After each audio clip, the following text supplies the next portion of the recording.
Donc moi, je suis le gérant de la société Il et Environnement. Je suis basé à Lausanne, en Suisse, et on le présente Idéal Environnement plutôt qu'une société d'engineering. C'est-à-dire qu'on va prendre des technos, pas forcément propriétaires, ce ne pas forcément les nôtres, et on va les grouper. Et ces technos vont nous permettre de faire une boucle. Donc typiquement, bon, c'est pas le thème du jour, mais la papeterie. Nous, on sait essorer des déchets de pulpeur, on sait défibrer des déchets de pulpeur, mais derrière, on aura un broyeur qui va calibrer, c'est pas nous, mais on est partenaire. Et une fois qu'on a le CSR, on va avoir quelqu'un qui va les brûler et faire de la vapeur 24 bars. C'est pas nous non plus. Mais Idéal Environnement est capable de monter la chaîne de valeur complète. Vous aurez des références à Idéal Technologie. Donc environnement, c'est Lausanne, Suisse. Technologie, c'est Rambouillet, en France. Donc technologie, c'est plutôt une machine, une application. C'est un vendeur d'équipement. Donc là, en fait, sur la valorisation des biodéchets, on travaille sur toute la boucle, en fait. On a première approche, c'est comment on va aller capter le biodéchet. C'est-à-dire comment on va le chercher. Là, on est en association avec Axibio, qui a des Gaia Box, pardon. Donc, il va en fait, on a fait ça à Locminé, en Bretagne, et je vais vous montrer après décliner toutes les solutions avec des films et des illustrations. Donc ça, c'est la première idée. L'idée, c'est la logistique, c'est comment aller les chercher. Là, avec Gaia Box, on a été chercher dans les centres-villes par rapport volontaire. Mais avec Lidl, par exemple, on a beaucoup travaillé sur la reverse logistique. C'est-à-dire que les camions partent pleins et reviennent avec les déchets. Ça, c'est au point. Vous verrez des photos de ça aussi. Et au lieu d'aller chercher 1500 supermarchés Lidl, on va plus que dans 25 bases logistiques françaises. Donc 25 000 tonnes de déchets, on les prend par 1000 au lieu de les prendre par 100, quoi. Donc ça tourne aussi, ça fonctionne. Après, on verra l'illustration de... On peut aller chez l'industriel directement. Et là, on a une technologie qu'on fabrique en France qui s'appelle Révolution. Et cette techno, en fait, elle nous permet de vider les contenants contenus de tous les emballages, sauf le verre. C'est à peu près... C'est large.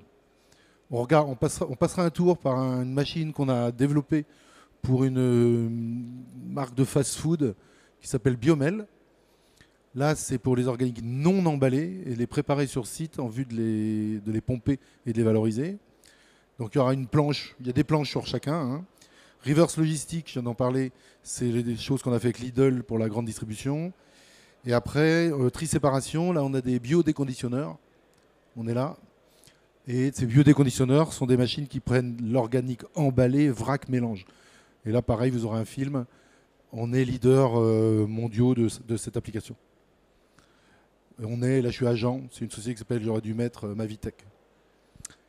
Rinçage et essorage des emballages, c'est assez nouveau. C'est parce qu'en fait, on est en train d'aller sur le biofuel.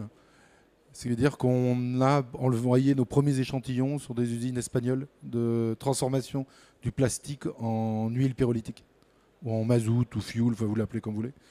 Donc c'est en train d'être développé, ça c'est assez à l'avenir parce que c'est plutôt l'année prochaine. Mais la machine de rinçage d'essorage est implantée, ça y est, qui permet d'aller à la qualité. J'adore être interrompu, hein, donc posez des questions, hein. N'hésitez pas.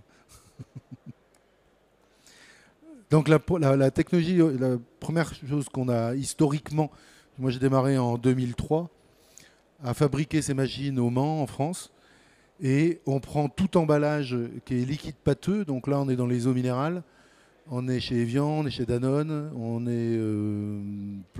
a 150 machines qui tournent. Là, on est en laiterie, sur du PEHD. Là, on est chez Coca, Pepsi, sur des canettes. Là, c'est des briques. On est chez Granini, je crois. Donc, en fait, on prend tout corps creux de liquide, les eaux minérales, les BRSA, eaux gazeuses, non gazeuses, les yaourts, les compotes. On est chez tous les compotiers. On a les 3 français. On a une presse-service continue, c'est-à-dire qu'on a un système de vis à pas variable en réduction. On crée un bouchon ici. Et en fait, les vrais techniciens, si on en a ça, c'est une extrudeuse. C'est-à-dire que je ne me sers pas de la force de pression, mais de la force de réaction du bouchon. Donc, c'est-à-dire que si ici, on le voit, ça commence ici. Si je serre un peu trop mon cône ici, le plastique il va fondre, tellement la résistance est forte. Donc du coup, la résistance est très forte, donc toutes les matières arrivent, s'écrasent contre le bouchon. On revient en arrière, on laisse égoutter, on attend et hop, on repart en avant et on fait des allers-retours comme ça. Et petit à petit, le bouchon il se vide en tête, c'est une presse à vis continue, on appelle ça. Pas de frottement, peu de maintenance, pas cher, le rêve quoi. Et c'est fait en France au moins. Alors, je vais quand même vous montrer un film là-dessus.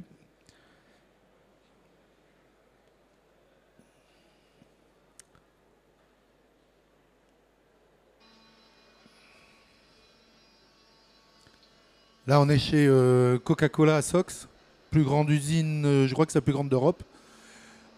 On a jusqu'à en moyenne 50 bacs à 80 bacs par jour qui arrivent. C'est des gros, c'est des 700 litres. Donc on vide toutes les canettes pleines dans la machine. On va voir le système. Donc on voyait le système de contre-pression qui ne devrait pas être ouvert, mais ici il est ouvert, tant pis. De contre-pression. Et en fait, la machine va commencer à presser, écraser, revenir en arrière, écraser. Donc tout ça, c'est des rebus. Ça veut dire que les lignes, elles ont toujours le même taux de rebut. Sauf que quand j'ai démarré il y a 20 ans, une usine, ça faisait 15 000, 20 000 bouteilles heure. Aujourd'hui, ça en fait 50 000. Donc vous avez toujours 3%, 4% de rebut. Mal étiqueté, mal rempli, mal début de presse, début de ci. Sauf que nous, les volumes, ils ont augmenté. On récupère les jus, bien sûr. Et on pompe. Et donc j'ai bien fait l'opération de séparer le contenant du contenu. Je recycle les canettes, je recycle le soda. Ok ? Donc ça c'est très rustique, ça, on en a énormément qui tournent, ça a démarré avec les Anglais, puis c'est arrivé en France, on en a en Espagne, on en a au Mexique, on en a. Donc cette technologie révolution de rotation en anglais.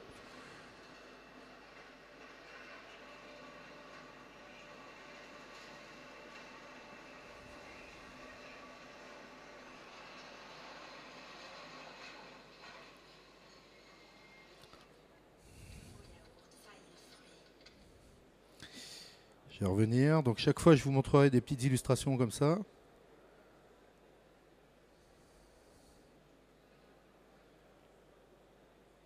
Ah, ça revient à zéro. D'accord. Ça, c'est une deuxième application qui est assez intéressante. Là, on avait une demande, en fait, d'un fast-food, d'une chaîne de fast-food en France qui a des refus organiques. On est dans les fast-food, on a travaillé pour Elior aussi, qui, eux, c'est de la restauration collective. Donc eux, leur caractéristique, c'est qu'ils ne savent jamais combien de gamins vont venir manger à l'école, à la cantine, mais ils doivent tous manger. Donc nécessairement, ils ont des surplus. Parce que s'il y en a un qui ne mange pas, alors là, c'est une cata. Et puis il y a ceux qui ne sont pas venus. Donc les surplus, déjà, c'est un, mais il y a ceux qui ne sont pas venus, ça fait deux. Et donc on se retrouve vite avec des quantités de repas non consommés. Et de fait, ils sont obligés de les faire. Donc on a toujours ce surplus sur site, non emballé. Là. Tout à l'heure, on est dans les rebuts de conditionnement d'industrie. Là, on a des petits seaux comme ça ou des seaux comme ça.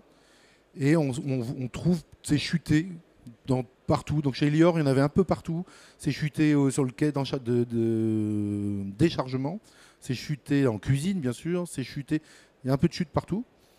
On amène, et nous, notre vision, c'est qu'on a un mixeur. Donc on voit le mixeur là. Et au lieu d'avoir des volumes de biodéchets dans des soupes, on prépare déjà une soupe qui a pour ambition d'être pompée. La mort, c'est le mouvement de ces poubelles. C'est-à-dire que si vous arrivez avec votre camion et que vous mettez 10 poubelles dans 20 poubelles, 50 poubelles, déjà, vous devez les laver. Et ça, c'est l'enfer, parce que ça coûte très cher à la manutention, très cher en eau. Et deux, vous partez avec du plein et vous revenez qu'avec du vide. Parce que vous avez un tour à vide, en quelque sorte. Là, ce qu'on imagine, nous, c'est plutôt de remplir le conteneur.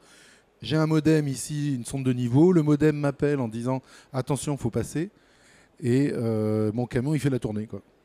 Et il tourne sur tous les biomels qui sont installés chez les restaurateurs, dans les écoles, ça peut marcher très bien. On peut l'avoir dans les hôpitaux, on peut l'avoir dans pas mal d'endroits. Et qui justifierait une tournée de camions. Voilà ça que je veux dire. À Paris, on y a beaucoup pensé pour faire des quartiers comme ça, entiers, où ça tournerait. Donc ça, c'est Biomel. Je peux vous montrer, voilà, un petit film. Donc ça, c'est en développement. Ça a pas comment dire, l'obstacle principal, c'est qu'on ne peut pas mettre un biomel. Il faut évidemment qu'on en mette 25 pour que le camion fasse une tournée. Parce que s'il va chercher 400 litres, 500 litres, ça ne le fera pas.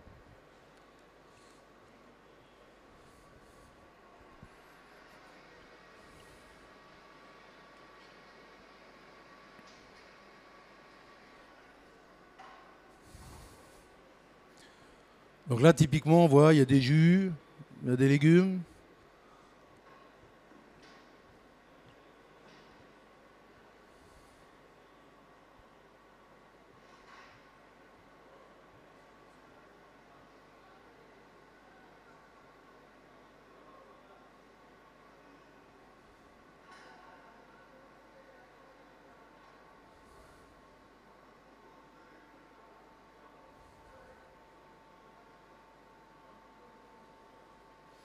Donc on a plusieurs versions, hein. Vous avez vu tout à l'heure, on avait une colonne. Ça veut dire que le, le moteur, enfin on a un peu décalé. Là, c'est une version où on a un IBC à côté. Donc il est beaucoup plus bas, beaucoup moins encombrant. Et on remplit un IBC avec les jus organiques. On a une autre version, enfin on a plusieurs versions avec le conteneur au-dessus, si on n'a pas d'empreinte au sol. Là, on est chez Elior. Ils ont plus de place, mais dans la fast-food, il y a 0 place. On vient vraiment en complément d'un truc très établi. Donc, c'est-à-dire que nécessairement, le container, il serait au-dessus, quoi. Ouais, un en bas, un au-dessus, quoi.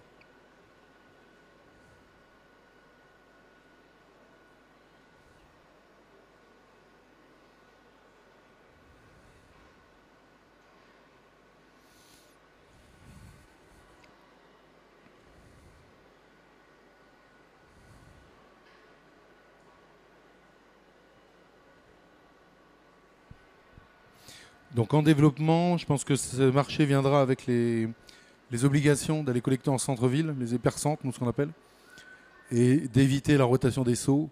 Parce que, encore une fois, la rotation des seaux, pas c'est pas le pied au niveau logistique.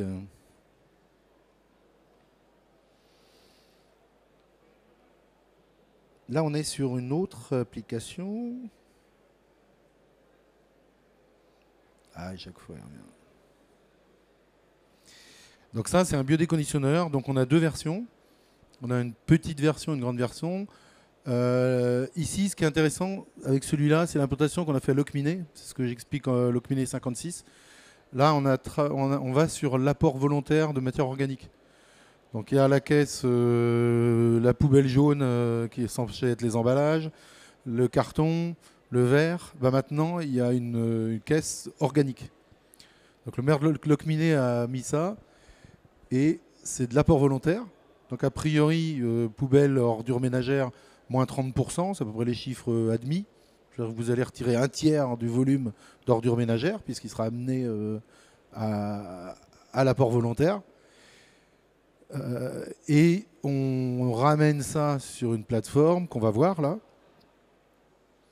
Le problème, évidemment, c'est qu'il y aura toujours des petites cuillères, des couteaux, des étiquettes sur les bananes, des filets dans les oranges. On l'aura toujours. Donc la loi française est très contraignante, la loi à venir française, pardon, parce qu'elle est au Conseil d'État. La loi qui est à 0,5% d'inerte à 2 mm, c'est la moitié de l'Europe. Hein, quasiment toute l'Europe est à 1% d'inerte. Donc on va être meilleur en Europe, c'est bien. Sauf qu'à 0,5% d'inerte, ils sont obligés du coup d'avoir un déconditionneur. Parce que malgré le très faible taux d'inerte, ces soupes ne passeront pas la réglementation. Donc je vous montre un. Donc ça, c'est des petites machines pour nous, 4 mètres cubeurs. On n'a pas besoin de gros débit, hein, parce que c'est des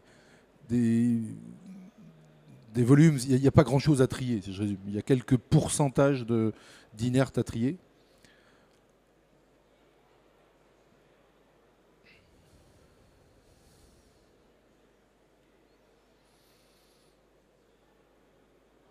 Donc là, sur le film, ça s'appelle un bioséparateur, parce que notre partenaire qui l'a installé a changé la couleur et a changé le nom, mais je vous rassure, c'est bien nous.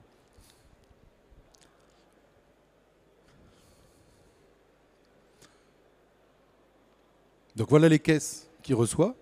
Donc il y a des box dans la ville de Locminé. Et ça, c'est les caisses qu'ils arrivent à récupérer. Ça, c'est de l'industrie. Hein, ça, c'est pas de l'apport volontaire. Ça. Attention. L'apport volontaire, c'est censé être non emballé. Mais il se sert de notre machine aussi pour prendre le supermarché du coin en complément des flux. Et après, la soupe va en méthanisation dans le Morbihan. Donc il fait les deux. Pas le bon exemple.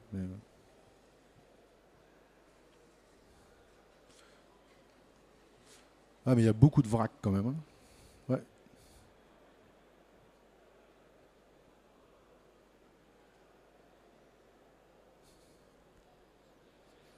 Donc on doit retrouver la fameuse tomate que la ménagère française aime bien vérifier si elle est ferme et qui au bout de 3 pressions est morte. Celle-là, elle est chez nous normalement, parce qu'elle est invendable au bout de 3 fois. Quoi. Donc on va la retrouver passer, on doit l'avoir passée. Les radis, ouais, c'est ça. Ouais.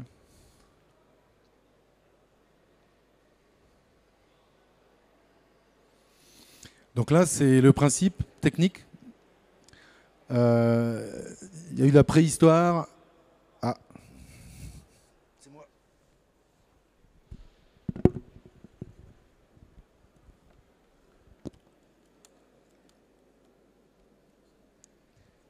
Ouais, principe technique. Donc, il y a eu la préhistoire. La préhistoire, c'était broyer les biodéchets pour les centrifuger et les cycloner. C'est les broyeurs centrifuges cycloniques, on appelait ça. Ça, c'est des machines italiennes, suisses. Il y a eu des Allemands qui sont un peu risqués dedans. Donc ça, c'était bien il y a 10 ans. C'était encore bien, allez, quelques années, on va dire. Mais toute l'Europe du Nord a basculé sur une réglementation à moins de 1% d'inerte. Donc les Anglais, les Scandinaves ont tiré les premiers, après les Anglais, l'Irlande. Puis après, c'est descendu, les Allemands s'y sont mis, les Belges y étaient déjà. Et la Suisse, c'est après, c'est pas venu tout de suite. Et nous, les Français, on n'a rien. Donc on peut faire ce qu'on veut en fait. Et tous ces broyeurs centrifuges, ça fait des soupes. C'est moi, attendez. Ça fait des soupes inertes à 4%. Je crois qu'on, si je dis 4, on sera tous d'accord. Mais ça peut aller jusqu'à 6 et plus d'inertes. Donc ces machines sont complètement obsolètes et vont devoir être améliorées, si je résume. Là, on est sur d'autres technologies. Il y a une technologie française qui est équipée par des rouleaux d'écrasement, qui fait des soupes propres aussi.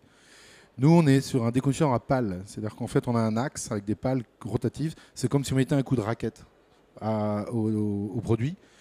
Et surtout, ce qu'on veut pas, nous, ce qu'on cherche, c'est que tout sorte entier. Donc vous le verrez sur l'autre film, qui est plus... on voit bien les emballages sortir. On prend des grands sacs Lidl, là, les 200 litres, qui est de la reverse logistique. C'est des sacs qui nous reviennent par les camions vides dont je parlais tout à l'heure. Le sac, il sort entier. Le sac, il est ouvert, mais il n'est surtout pas broyé. Le résumé, si vous retenez qu'une chose de toutes ces technos, c'est plus on broie, plus on fait de fines, et plus on fait de fines, plus on a des soupes sales. Et après, on a déporté le problème, il faut les trier les soupes. Donc on a des technos maintenant de tri des soupes, mais c'est compliqué. Donc on cherche à avoir un emballage le plus intègre possible. C'est ça l'objectif.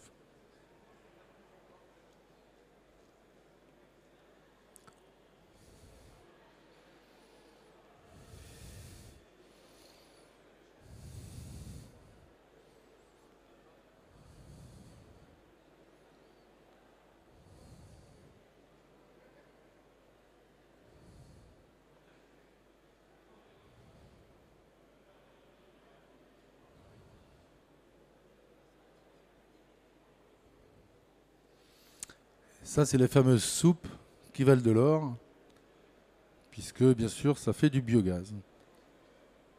N'en déplaise à Monsieur Poutine. Donc biogaz, mais aussi compostage, bien sûr. Okay. Parce que faut pas oublier que les filières compost sont assez intéressantes aussi. Et c'est effectivement dans ces soupes-là qu'on ait une contrainte maintenant inférieure à 0,5% d'inerte à 2 mm. Inerte, hein, je ne sais pas si tout le monde sait, mais c'est vraiment le verre, le bois, les plastiques, les petits plastiques, etc.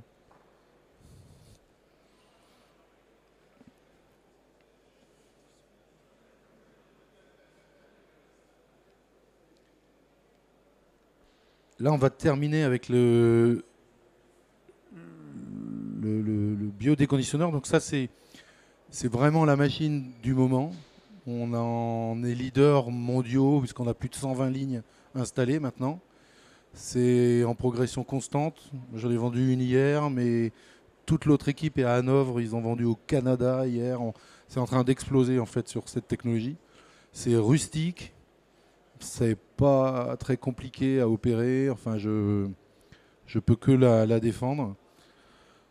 Donc on retrouve, hein, on le voit à peu près le système, c'est exactement la même chose qu'avant, mais en plus costaud. Ça fait 25 mètres cubes heure.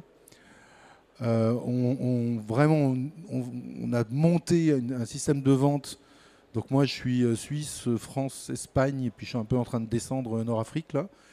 Mais on a monté un système de vente avec full service, c'est-à-dire on livre tout clé en main, avec des packs maintenance 2 ans, accompagnement de maintenance préventive. On a toujours des boîtes de maintenance pas loin des machines. On cap 350, ça oscille entre 300 et 400 000 euros. Là, on vient d'en vendre une à 40 000 tonnes an, donc ça c'est pas 400 000, là c'est un peu plus cher. Mais c'est-à-dire 2 côte à côte, comme ça en quinconce. Et on garantit, bien sûr, la nouvelle norme française 0,5. Sur les 120 lignes, on oscille entre 0,2 et 0,4%. C'est ça, d'inerte, nous. Et donc c'est pour ça qu'on a une garantie constructeur de ce niveau-là. Et si on tousse et qu'on n'y arrive pas, alors le principe, si on tousse et on n'y arrive pas, le principe de cette machine, c'est de calculer le temps de séjour dans la machine. Donc on alimente, et le produit, plus il reste, plus il est matraqué, on recommence, on va arriver à le broyer à un moment donné. Ce qu'on ne veut pas. Donc calculer le temps de séjour, c'est orienter les pales. Donc là, les pales, en fait, elles sont 1/2, comme ça. On va orienter les pales plus ou moins. Plus la pale est là, plus elle la ralentit, plus je l'ouvre, plus elle le projette comme une raquette, quoi. Et en faisant ça, plus combiné avec la vitesse de rotation, on peut aller jusqu'à 1000 tours minute là-dessus, bah, je vais calculer le temps de séjour. Donc pour bien illustrer, que vous compreniez bien, on a fait les capsules Nespresso l'autre jour. Bah, une capsule Nespresso, si vous la laissez trop longtemps dans la machine, effectivement, je vais commencer à déchiqueter l'alu. L'alu, il va partir en petits morceaux. Donc qu'est-ce que je fais? Je la fais traverser à toute allure, et à la fin, j'ai bien ma capsule, et j'ai bien le marc ici. C'est vraiment flagrant sur les capsules. Et après, donc ça c'est le premier système. Et deuxième système, j'ai des tamis. Ces tamis sont clippés. Pour les enlever, c'est 2 minutes. C'est-à-dire que c'est un ressort en fait. On tape dedans, clac, il sort, on glisse l'autre, on remet. Donc je vais pouvoir changer tous mes tamis en fonction de. Si j'ai vraiment un lot, j'ai eu un lot de Red Bull l'autre jour, 30 palettes qui arrivent d'un coup, bah, j'aurais dit attends, bouge pas, on a mis, c'est des 10 ça, on a mis 10, 10, 10, 10, les plus petits possibles, et on a lancé la machine à 30 mètres cubes heure, et on a dégagé tout le camion. Donc sur des monoflux, c'est comme ça, spot, ça peut être intéressant de changer ses tamis pour, voilà. Sinon, les pales, on les bouge jamais. Les tamis, une fois que vous avez votre vitesse de croisière, et c'est pas la même. Hein. À Perpignan, il s'est mis à 15, 15, 15, 15. Il a mis que des 15. Là, en Normandie, Mathieu, il s'est mis à 20, 20, 15, 15. Ouais, c'est ça. C'est vraiment en fonction de votre gisement, en fait. Donc, et ça, on pourra l'affiner doucement. Donc, et après, la vitesse de rotation. Donc, la vitesse, c'est ces fameux sacs, là. Ça, c'est des Lidl en reverse logistique. Plus vous aurez du jaune, c'est-à-dire de la viennoiserie, plus vous êtes sec, et plus vous êtes sec, plus effectivement, il va peut-être falloir un peu jouer sur la vitesse de rotation de la machine. Okay. Donc la bonne nouvelle, c'est qu'on a ramé avec ces sacs qui évidemment s'enroulaient autour de notre axe, et on a trouvé la solution. Ça y est.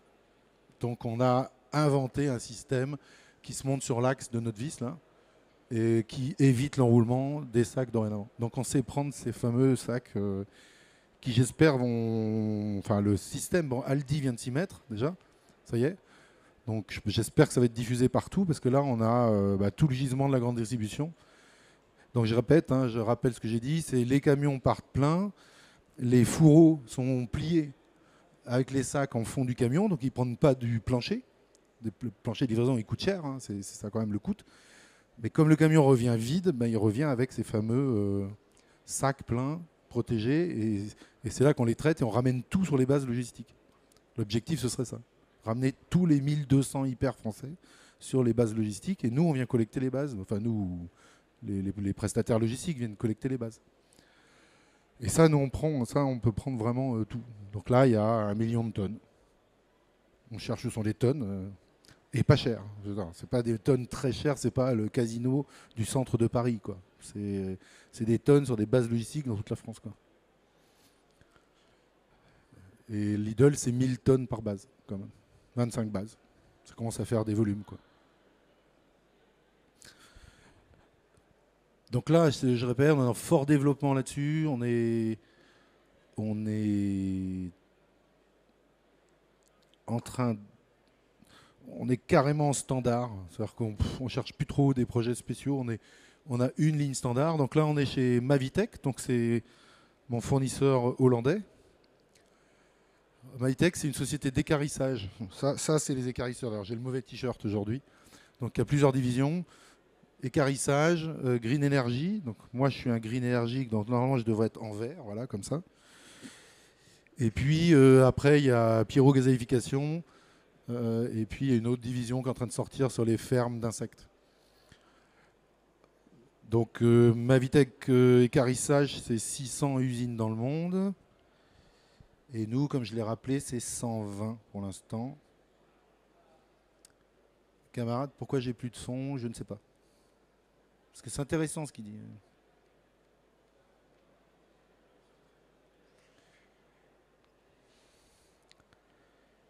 C'est là. Attends, c'est peut-être là.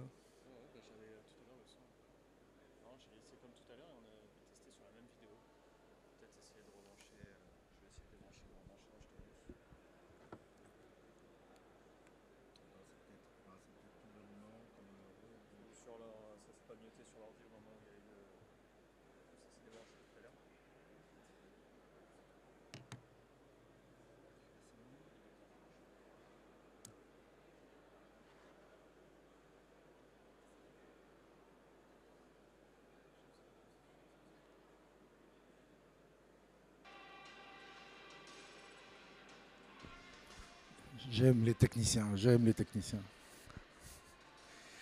Ouais, donc là on est chez Mavitech, comme je disais, donc à côté d'Amsterdam, Hollande.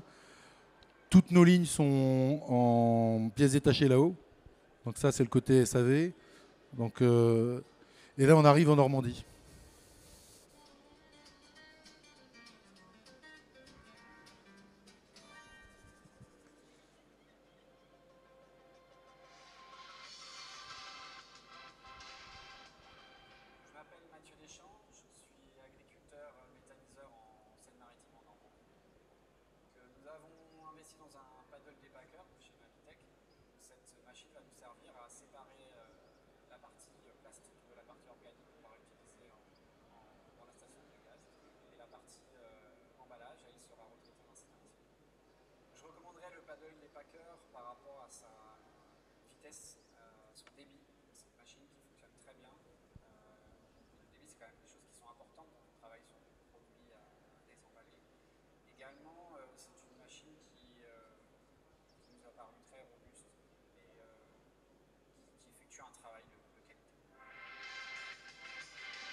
Bon, donc ça c'était le point sur le paddle.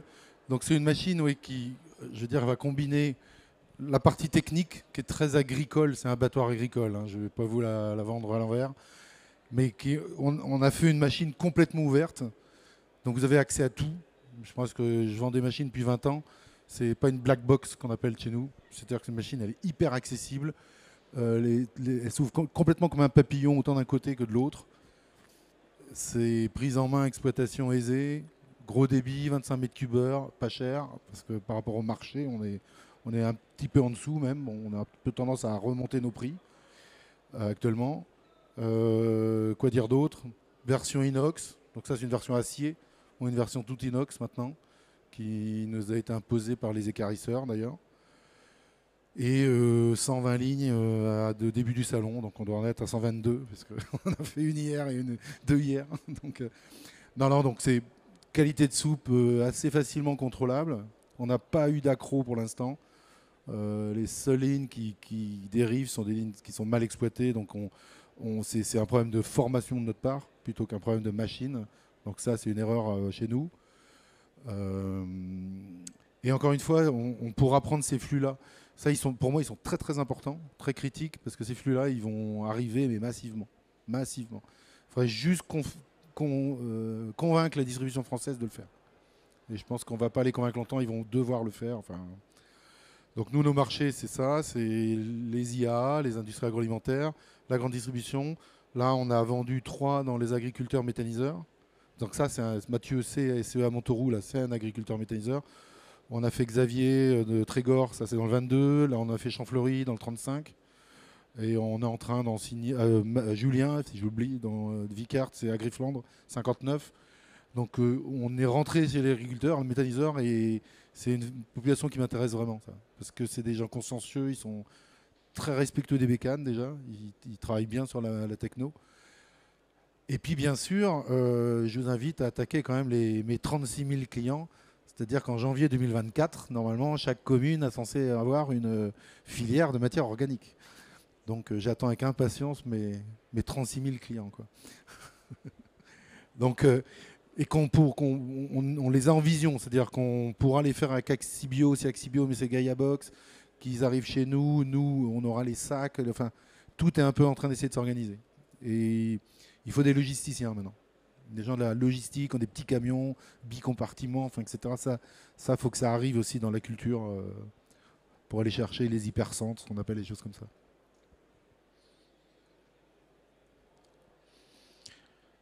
Donc ça, c'était pour vous dire, oui, bon, c'est toutes les qualités de mettre en place des filières. Nous, on appelait ça bio-valo, bon, reverse, parce qu'on aimerait tellement que ça revienne avec les camions vides. Bio-valo, parce que c'est le nom en fait générique de toute la filière. Bon, dire que le tri à la source est une obligation, ben, ça y est, c'est fait, c'est une obligation, donc il faut y aller. Pour nous, c'est des économies. Maintenant, il faut les calculer, il faut les démontrer. Il y a des conseils, là, c'est votre boulot. Mais je pense qu'on peut arriver à penser à faire des économies, ouais, tout en fait. Je pense. Le prix du gaz monte, ça devrait nous aider. Moins nuisible. Alors là, on parle surtout des grandes villes, mais c'est quand même une catastrophe sur l'organique. Donc tout ça, ça doit être hyper propre, hyper dans l'optique de ne pas laisser traîner des organiques dans les cantines, etc. Donc c'est le cas. Les flottes logistiques, ça c'est le côté reverse, hein, c'est ce qu'on aimerait bien que tous ces camions qui rentrent. On a vraiment étudié le truc à Paris sur la logistique du dernier kilomètre, c'est-à-dire ces petits camions les gros arrivent aux portes de Paris dans ces fameux hangars, et puis après c'est les petits qui vont, une fois qu'on a éclaté les gros, en plein de petits. On aurait bien aimé que les petits ressortent avec du déchet. Et là, gros changement de mentalité, parce qu'on a eu en face de nous, pas la ville de Paris, parce que c'est elle qui paye, mais le syndicat mix qui dit, mais qu'est-ce que je fais de mes camions du coup? Parce que lui, il a les camions, c'est lui qui les sort. Lui, il rentre vide, il sort plein, et les autres rentrent plein et sortent vide. Il faudra m'expliquer un jour, quoi. Il y a un truc qui... J'ai pas encore tout compris. Mais ça va évoluer, je pense. Donc moins de camions, c'est ce qu'on pense, et moins d'émissions. Le bruit devient très important. Moi, j'habite Lausanne. On roule à 30 à l'heure, nous. Hein, ça y est, à partir de 22 heures. Hein. Donc c'est 30, et c'est le bruit. Hein, c'est pas, c'est l'impact sonore, quoi. C'est ce qui a mis en place la. Bon, les mises en décharge, de toute manière, il n'y en aura plus. Et puis de l'énergie, des emplois, etc. Donc c'était un peu un résumé de toutes les choses qui font que cette gestion des biodéchets a plein d'avantages et plein d'avenir, je pense. Donc là, je me redite, biodéchet, c'est une ressource, c'est pas un déchet déjà. Donc il faut qu'on arrête de parler de déchets, mais bien de ressources. Nouvelle vision de logistique urbaine, c'est ce paradoxe entre j'ai mes camions qui rentrent pleins, ressortent vides, et puis les autres qui rentrent vides et ressortent pleins. Je crois qu'à un moment donné, il y a un croisement de flux qui est à remettre en question, quoi. Il y a quand même des kilomètres à vide. Et de l'extérieur, hein, là je fais mon bon suisse, la France c'est le pays où il y a le plus de camions en Europe qui roulent vides. C'est connu, hein, c'est le kilomètre vide en France de logistique, c'est assez impressionnant. Un projet duplicable, ça c'est parce qu'en fait nous on va s'associer, donc je vous ai parlé d'Axibio, mais c'est pas ma boîte, mais Pierre-André Sella il sera content. On travaille avec des gens comme BioBox, les Microméta, on travaille avec des logisticiens, on travaille, en fait on sait se grouper, ça y est. Donc moi je suis équipementier, mon boulot c'est vraiment la machine pour l'organique, mais on l'a pas, je vous ai pas montré, mais on a sorti les premiers plastiques essorés, rincés de chez Mathieu, là, qui a été interviewé. Là, ils sont en Espagne en test pour faire du biofuel. Ça y est. Donc, on va intégrer les énergéticiens dans la boucle. Ça y est, ils sont en test. Là. Je vais avoir un rapport, 1 kilo de plastique, X centilitres de biofuel, d'huile pyrolytique. Donc, on les intègre. On a intégré aussi dans la chaîne maintenant de faire des soupes encore plus propres. Donc ça y est, au bout de 4 mois, on a épuré, affiné, nous on parle des soupes organiques. Donc ça c'est un système qu'on va lancer d'ici la fin de l'année. Ça a été installé mi-juin, on se laisse tourner 6 mois et dans 6 mois, début décembre, fin décembre peut-être, on va le lancer. Ce sera votre cadeau de Noël. Mais après 3 mois d'opération quand même, les soupes qui sont, je vous ai dit 0,2, 0,4, hein, moins de 0,5. Donc analyse juillet, analyse août, analyse septembre, je suis à 0,00. Inerte, non détectable. Donc on a trouvé le système. Et c'est breveté, hein, j'insiste. Donc on l'a. Mais on l'a et ça tourne depuis juin chez Mathieu. Donc un projet duplicable, c'est ça qui est intéressant, c'est qu'il y a pas mal d'acteurs et tous des experts, des spécialistes. Santé publique, je pense que c'est de limiter les flux. Fabrication d'énergie, je ne pense pas qu'on est au bout de la chose. Les énergéticiens rentrent massivement dans le sujet actuellement. Il y a des nouveaux énergéticiens qui ne sont pas en France, qui arrivent en France là. Donc on a quitté le waste. Moi je suis un ancien Veolia, hein, waste, tous les waste management, oui ils y sont. Mais les énergéticiens arrivent. Or, il y a un très gros mondial anglais qui m'a demandé 1 million de tonnes de soupe. Et c'est pas pour faire du gaz, hein, je vous dis tout de suite. C'est vraiment complètement autre chose. Donc on n'est pas au bout, je pense. Mais moi, je teste le biofuel. Il y a encore 5 ans, tout le monde rigolait. C'est pas drôle. C'est des Espagnols, ils ont les usines. Elles tournent. C'est pas les Tchèques tournent. On était audité les Tchèques, ils tournent. Le Polonais, j'y crois pas. Le Bulgare, j'y crois pas. Donc il n'y en a pas beaucoup. Hein. Il y a un Marocain, il tourne. C'est un Français d'ailleurs. Ça tourne. Mais c'est plus une blague, quoi. On sait faire du biofuel, donc plastic to oil, hein, ça s'appelle. Projet économique, moi je pense que si on enlève 30% des OM sous forme de produits valorisables en gaz, bah, ça a du sens. Voilà, et on peut démarrer parce qu'on est prêt. Tout ce que je vous ai montré là, ça tourne. Il n'y a que le biofuel où je mets une réserve parce que j'ai pas les résultats. Les échantillons sont là-bas, ils sont en train de les tester. Mais tout le reste, toutes ces technologies que vous voyez, c'est des éprouvés. On est fabricants, normalement tous. On fait nos machines, donc on sait les adapter. Et on a des références industrielles à vous présenter.